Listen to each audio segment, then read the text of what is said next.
Olá, vamos começar para vocês mais uma aula de filosofia dentro da área de ciências humanas, sociais e aplicadas. E o tema de hoje para vocês, alunos da segunda série, é o nascimento da lógica, onde nós iremos dar sequência com os pensamentos de Heráclito e Parmênides e também já apresentando as discussões da dialética platônica e da lógica analítica de Platão e de Aristóteles. Ok? Vamos dar sequência, você pode acompanhar os temas apresentados no livro que está aí abaixo, quando você estiver observando as nossas aulas. Vamos lá, dando prosseguimento.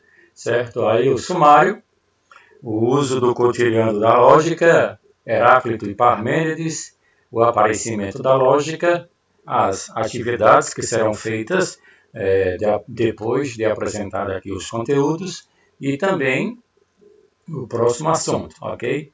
Vamos lá. Tudo na vida tem uma lógica, significa dizer que tudo tem um padrão. Nós iremos trabalhar a questão de pensar a realidade com lógica, com realismo, usando o pensamento, não apenas os 5 sentidos, certo? Para se entender essa realidade presente nos dias de hoje, foi necessário o pensamento de Parmênides, necessário o pensamento de Heráclito, que surgiu aí então a lógica dos enunciados, a lógica das essências, a lógica das coisas que se apresentam, de maneira que possam trazer segurança no nosso dia a dia, em relação ao que pensamos, em relação ao que agimos, ok? Então, quando você usa a palavra lógica, que está lá disposta no livro, segundo Marilene Chauí, é lógico que eu vou. É lógico que ela disse isso. Quando vocês usam essa expressão, esse nome, lógica, dá a entender para quem escuta você que ele também sabe de todos os enunciados, sabe de todo o encadeamento do pensamento para chegar a tal resposta que está ouvindo de você. E isso é muito importante você saber que nem sempre é assim. Temos que ter certeza de como as coisas se dão, de como elas são e como são as atitudes de se pensar com lógica, de pensar a realidade, não com os sentimentos, não com o que é sensível, não com os sentidos da vida, mas sim com o hábito de pensar, a lógica das palavras, a lógica das ações, a lógica de como se dá a realidade, ok? Então Parmênides vem dizer o seguinte: o ser é e não pode não ser. O ser não pode não ser. Ele é. O ser é. O ser não pode ser comparado ao nada, porque o nada não é ser. E não pode ser. Não pode ser algo que não tenha essência, algo que não tenha atributos, algo que não tenha predicados, não pode lhe ser atribuído nenhuma existência, nenhuma essência. Pensar e ser são as mesmas coisas. Quando se pensa a respeito de algo, é porque entendemos que aquela coisa pensada tem uma essência. Ser. Ser quer dizer ter essência, existir de maneira clara e objetiva para quem está apreendendo as questões da vida.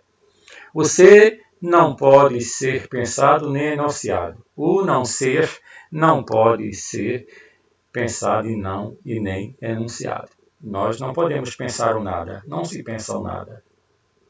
Ok? Então fica aí esses momentos para vocês pensarem a respeito da existência do ser na posição de Parmênides.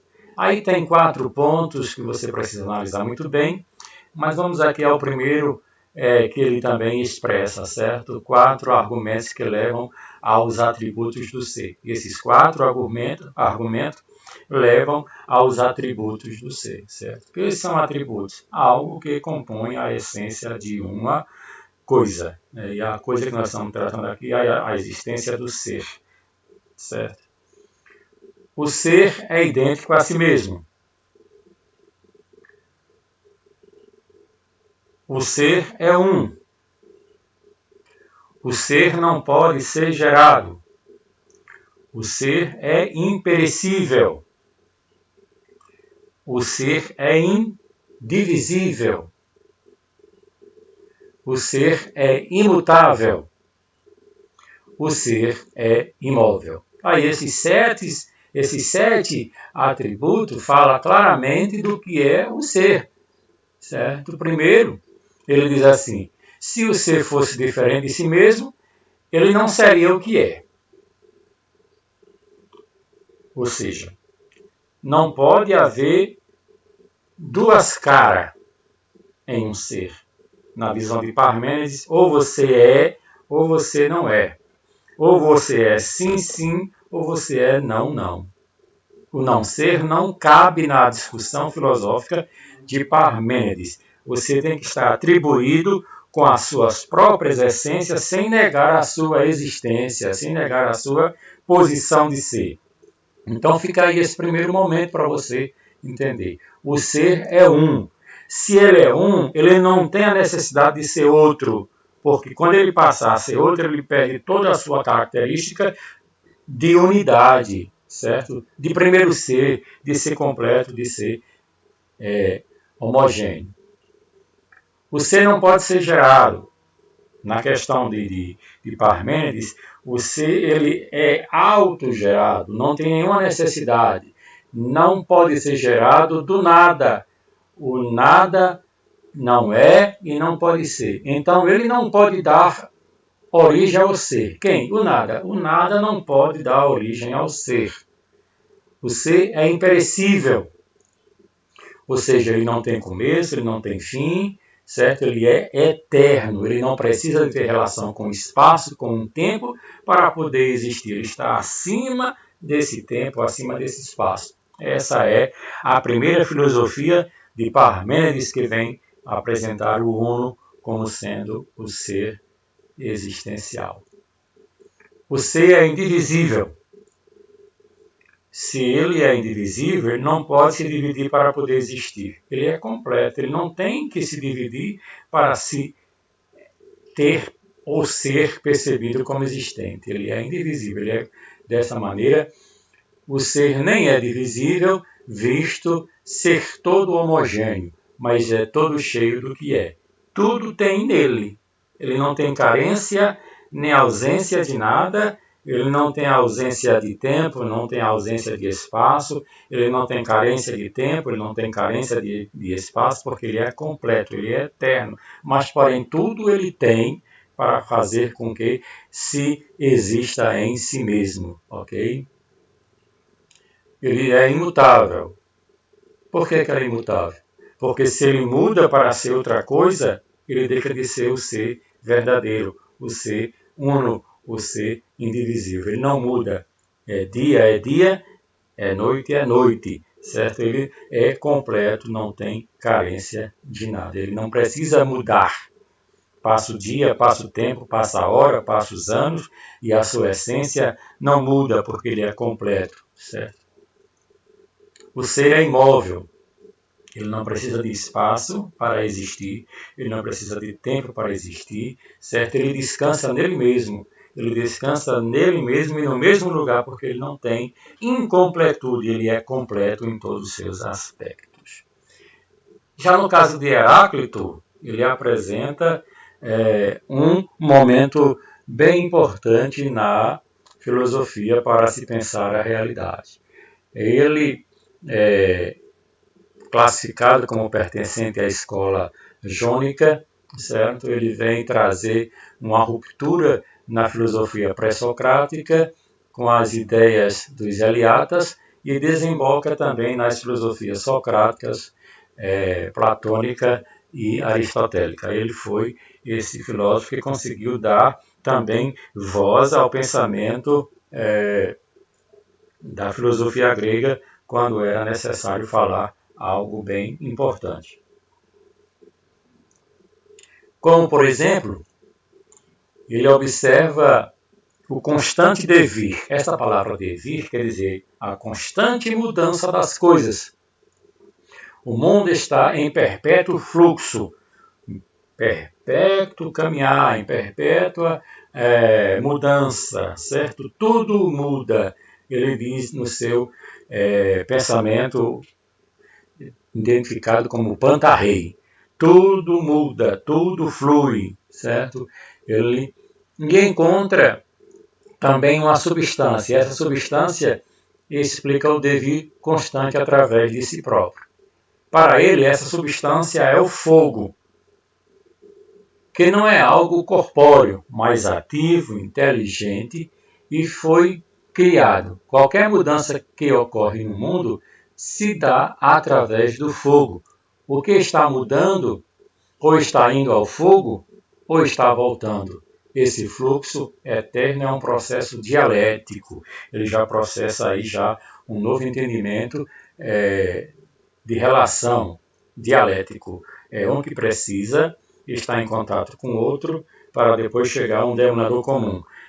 A dialética quer dizer isso. Eu discuto com você, você discute comigo, mas juntos chegamos ao entendimento que é benéfico para você e que é benéfico para mim. Isso é a dialética, certo? Então, Heráclito vem apresentar esse pensamento, essa mudança constante, mais uma mudança que é provocada pelo fogo, que tudo vem para o fogo, e o fogo transforma tudo, e o fogo é inteligente, e o fogo é constante.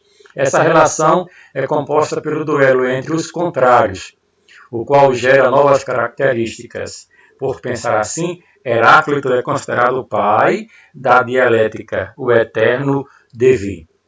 E como eu disse no início, cada assunto debatido por mim, por você, gera contrariedade. Eu penso de uma maneira, você pensa de outra, mas, porém, para se chegar ao conhecimento, para se chegar a um término comum, nós temos que afunilar e tirar aquilo que é contrário e juntar aquilo que é conciliável, né? Então, essa é a questão de Heráclito, o eterno devir, a eterna mudança, com o objetivo de alcançar o mais primordial do pensamento. Heráclito depositou a sua especulação em um elemento, o fogo, por sua capacidade de movimentar, de agitar, transformar as coisas. Segundo esse pensador, o mundo e a natureza são constantes movimentos. Tudo muda o tempo todo e o fluxo é perpétuo, o movimento constante, certo? É a principal característica da natureza. Ele vem dizer que não há contrariedade nisso. A natureza ela tem o seu movimento, certo? Que vai fazendo as coisas estarem cada vez mais se adequando a uma nova realidade, a um novo tempo. Nada fica estático, nada fica parado, tudo se move, tudo muda. O rio muda a cada segundo, é do mesmo modo que a pessoa muda a cada segundo. Sendo assim, uma mesma pessoa não pode entrar duas vezes no mesmo rio, pois tanto ela quanto o rio já não são mais as mesmas coisas no instante após o primeiro banho. Na verdade, ele pega o exemplo do rio, certo? E da pessoa que vai tomar banho. O rio está correndo. Quando eu entro naquela posição, e que me molho naquela água e que saio, que volto, tanto as águas do rio já passaram, como também eu já passei. Eu estarei me molhando a primeira vez e a sensação de se molhar a segunda vez é diferente da primeira. Por isso que ele diz que ninguém que entra no mesmo rio é a mesma pessoa. Nem é a pessoa a mesma e nem é o rio o mesmo. Então esse é que ele quer explicar pelo o eterno devir, o eterno movimento, certo? Para Heráclito, o ser é único. É nele que tudo começa, após ele temos o devir. Desta forma, ele é o primeiro filósofo a usar a especulação para fazer filosofia, para fazer especulações filosóficas, que utiliza a pesquisa através da própria pesquisa, buscar e alcançar clareza para os pressupostos da filosofia. A própria natureza da filosofia impõe que ela seja feita através de pesquisas e especulações. É necessário que essa natureza que gosta de se esconder, ela possa apresentar também os seus fundamentos de forma fácil e alcançar os seus conhecimentos. É uma busca difícil para os filósofos e impossível para a maioria dos homens, porque não é fácil estudar a natureza, porque tem as mudanças constantes a cada instante. As sentenças que Heráclito apresenta e que nos dá uma razão de buscar o conhecimento e a realidade é esta. Não podemos entrar duas vezes no mesmo rio. A doença faz da saúde algo agradável e bom. O Deus é dia e noite, inverno e verão, guerra e paz, saciedade e fome, mas se alterna como o fogo. Quando se mistura a incenso e se domina segundo o gosto de cada um. Os que querem procurar ouro, os que procuram ouro, escavam muita terra, mas encontram pouco metal. Procurei-me a mim mesmo. Tu não encontrarás os confins da alma. Caminhes o quanto caminhares, tão profunda ela é. Olha o que ele vem dizer nas suas sentenças, nos seus entendimentos da questão da racionalidade. E isso é apresentado em Heráclito e isso nós vamos entender melhor na questão que Platão apresenta na sua dialética platônica e Aristóteles apresenta na sua analítica. Temos na filosofia pré-socrática uma oposição de pensamentos que consiste na maior disputa do mundo antigo. Heráclito defende a mudança contínua e Parmênides defende que não há mudança, há uma imobilidade, o ser é imóvel, certo? Embora ele seja completo, mas ele é imóvel, não tem movimento, e isso gera uma discussão entre os pré-socráticos. Assim, Heráclito afirmava que a verdade e o logos são a mudança das coisas nos seus contrários, enquanto Parmênides afirmava que são a identidade do ser imutável oposto à aparência sensível da luta dos contrários. Parmênides introduz a ideia de que o que é contrário a si mesmo, ou se torna o contrário do que era, não pode ser, existir, não pode ser pensado, nem dito, porque é contraditório, e a contradição é o impossível, é o dizível, uma vez que uma coisa que não se torne oposta a si mesmo, destrói-se a si mesmo, tornando-se nada. Então, essas questões de imobilidade, de inexistência, porque aquilo que não existe não pode ser pensado, não pode ser falado, isso Parmênides vem dizer e Heráclito vem rebater dizendo: a contradição é a lei racional da realidade. Para Parmênides, a identidade é essa lei racional. Para ambos, a verdade só pode ser encontrada pela pura atividade do pensamento. Um vem dizer que não existe contrário, outro vem dizer que existe contrário. E é justamente essa contrariedade que faz nós pensarmos a realidade como ela é e como ela se apresenta para todos nós. É esquecer o sensível, é esquecer o mundo dos sentidos e pensar ativamente, com racionalidade e com equilíbrio nas coisas existentes. Mas só, o que Heráclito e Parmênides apresentam. Como vai ser essa solução para esse problema?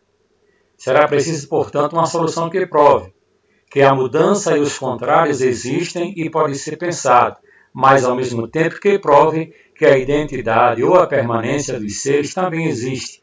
É a verdade e pode ser pensado. É a verdade e pode ser pensado. Como encontrar essa solução? Aí que entra a posição de mais dois filósofos, que é a questão de Platão e também Aristóteles. Platão com a sua dialética platônica e Aristóteles com a sua lógica analítica. Vamos aqui ver o que esses dois estão pensando. Aí surge aí o aparecimento da lógica. Com Platão e Aristóteles, a filosofia oferece duas soluções para esses pensamentos. A dialética platônica vem dizer o quê?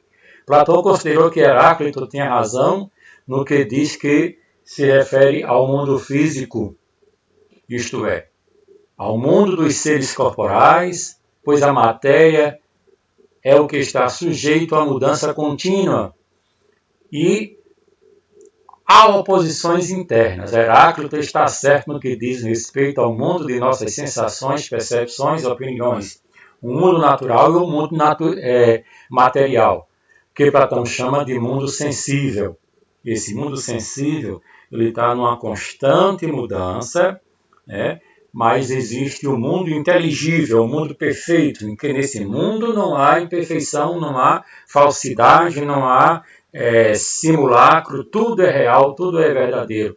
É o mundo sensível, que é uma aparência, e o mundo verdadeiro é o das essências imutáveis, que Platão chama de mundo inteligível, certo? Que para alcançar esse mundo inteligível, eu tenho que sair da caverna dos meus pensamentos e ir para a realidade do sol, a realidade do conhecimento, a realidade do inteligível. Mas como conhecer as essências e abandonar as aparências? Como sair da caverna através do método do pensamento e da linguagem chamada dialética, da relação. Eu estou vendo o que é aparente, mas quero saber realmente o que é real. Olha só, é um diálogo ou uma conversa entre os interlocutores que possuem opiniões diferentes sobre alguma coisa e devem discutir e argumentar de modo a passar das opiniões contrárias à mesma ideia ou ao mesmo pensamento sobre aquilo que conversam. Devem pensar que as imagens são negativas e que tudo existe em um mundo perfeito, né? As imagens contraditórias e conceitos idênticos para todos os pensantes. Eu tenho que chegar a um denominador comum de acordo com a dialética platônica. É um procedimento intelectual e linguístico. Eu uso o pensamento e eu uso a fala, que parte de alguma coisa que deve ser separada ou dividida em dois ou mais partes contrárias e opostas entre si, para que, de modo que se conheça as contradições e se chegue a um determinante pensamento verdadeiro, para isolar o que é falso, para tirar o que é aparente e o que é real. E a analítica aristotélica, o que é essa parte? Aristóteles, por sua vez, segue uma visão. Aqui tá errado, mas você vai ver aí no seu slide. Uma visão diferente da de escolhida por Aristóteles, ou por Platão. Platão escolhe outro caminho diferente de Aristóteles. Aristóteles vem dizer que não existe esse mundo inteligível. Tudo acontece na questão do pensamento, na realidade. Desnecessário separar a realidade e a aparência em dois mundos diferentes. A realidade e a aparência acontecem aqui e eu sou o sujeito desta realidade, eu sou o sujeito dessa aparência. Ele não aceita que a mudança ou devir seja uma mera aparência ilusória. Não.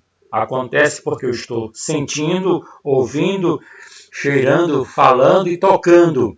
Essas são as realidades que se apresentam para mim através das essências do sentido e através das aparências que está ao meu alcance. Certo? Olha só. Ele diz: há seres cuja essência é mudar e há seres cuja essência é imutável. Como nós podemos fazer isso? A pedra é um ser imutável. Pedra é pedra em qualquer situação. Mas já uma semente é um ser que muda. O que hoje é semente, amanhã é uma árvore. O que hoje é uma criança, amanhã é um adulto. Então, isto é que as coisas se transformam nos seus opostos, pois a mudança ou transformação é a maneira pela qual as coisas realizam todas as suas potências, todas as suas potencialidades, contidas em suas essências. E esta não é contraditória, mas é uma identidade que o pensamento pode conhecer, como eu falei da pedra e da semente.